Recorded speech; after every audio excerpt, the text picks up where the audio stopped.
Everyone, welcome back to my new blog. तो कैसे हैं आप सब? आई होप आप लोग बहुत अच्छे होंगे और अपनी अपनी लाइफ में पॉजिटिविटी के साथ आगे बढ़ रहे होंगे। दोस्तों, मैं भी अच्छी ही हूँ, तबीयत तो ठीक है, बट स्टडी को इतनी अच्छे से नहीं कर पा रही हूँ। किसी दिन बहुत अच्छे से स्टडी हो जा रही है और किसी दिन बिल्कुल भी अच्छे से पढ़ाई नहीं हो पा रही है।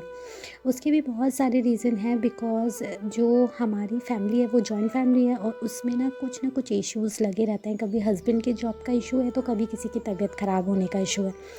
तो ये सब तो लाइफ में चलता रहेगा, इसका कोई वो नहीं है। तो यहाँ पे मैं अपने ब्लॉग की स्टार्टिंग ना आज फ्राइडे से कर रही थी। ब्लॉग जो है 2-3 दिन की क्लिप्स जो है मिक्स करके बनाई गई हैं, क्योंकि अब पर डे जो है मैं ब्लॉग शूट नहीं कर पाती हूँ। किसी दिन तो कर लेती हूँ, किसी दिन नहीं। तो सारी वीडियोस को इकट्ठा करके अब एक दिन वीडियो बना रही हूँ। तो ये उस दिन की क्लिप है जिस दिन मेरा फ्राइडे का फास्ट था और मैंने ना उस मॉर्निंग से अपना वीडियो स्टार्ट नहीं किया था शूट करना।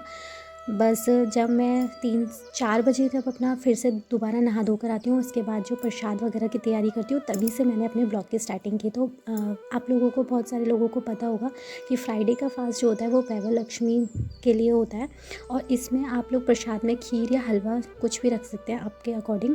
तो मैंने भी प्रसाद में हलवा बनाया था और उसके बाद मैं अपने शाम को ही इसकी पूजा होती है।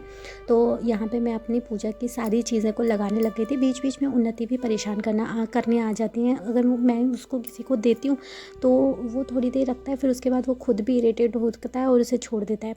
पर वो छोड़ सकते हैं, हम नहीं छोड़ सकते, क्योंकि वो हमारा बच्चा है और हम दूसरों की तरह नहीं हो सकते हैं। तो यहाँ पे उन्नति को मैंने जैसे थोड़ी देर फ़ोन वगैरह दे दिया था, उसके बाद मैंने जल्द से जल्द अपनी पूजा को कंप्लीट किया। उसके बाद वो खुद भी आ रही थी कि मैं पूजा करूँगी, बट उसका थोड़ा ध्यान रखना पड़ता है। वहाँ दिया जल रहा था, फिर उसके बाद उसको थोड़ा देर इंगेज किया। इस समय आजकल मतलब फ्राइडे सैटरडे तक हस्बैंड की जो है नाइट ड्यूटी थी, तो वो जो है 2 बजे ही चले जाते हैं दोपहर में। अगर वो कभी कभी शाम को होते हैं तो फिर मुझे हेडेक नहीं रहता, वो उन्नति को अपने साथ इंगेज कर लेते हैं, खिला लेते हैं या उसे कहीं घुमाने ले जाते हैं। बट आजकल वो नहीं जा रहे हैं तो मुझे ही अपने साथ रखना पड़ता है उसे। तो काफ़ी पूरा दिन हैट्रिक भरा हो जाता है, सारी चीज़ों को मैनेज करना बहुत ज़्यादा मुश्किल हो जाता है। उसे अब पूरे टाइम मुझे ही रखना पड़ता है, क्योंकि जब वो ड्यूटी से भी आते हैं तो उनकी नींद कंप्लीट नहीं हो पाती, तो वो सुबह भी लेट ही उठते हैं और उन्नति जल्दी उठ जाती हैं, तो उन्हें भी मुझे अपने साथ ही रखना पड़ता है। फिर उसके बाद हम अपना जैसे तैसे उसे इधर उधर किसी के पास छोड़कर काम को कंप्लीट करते हैं। खैर, ये सब चीज़ें तो लाइफ में लगी रहेंगी। और ये उसी दिन की रात का क्लिप शूट किया था कि उन्नति को खाना वाना खिला के घुमाया। तो मैं आप लोगों से एक बात जो है शेयर करना चाहती हूँ कि खाली ना हम लोग बैच के भरोसे, जो लोग बैच ले रखा है जिन्होंने केवीएस का या किसी भी एग्ज़ाम्स के लिए, तो केवल हम बैच के भरोसे ना बैठें, हमें अपनी भी अपने तरीके से तैयारी करनी पड़ेगी। क्योंकि हो सकता है बैच में हमें उतना पढ़ाया नहीं जा रहा है जितना हमें जो है एग्ज़ाम निकालने के लिए पढ़ना चाहिए।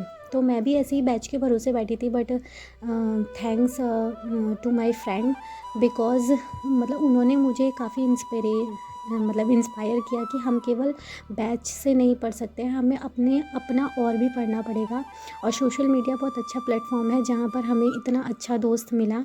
थैंक यू नेहा, अब तुम मेरा ब्लॉग ज़रूर देखोगी, आई नो।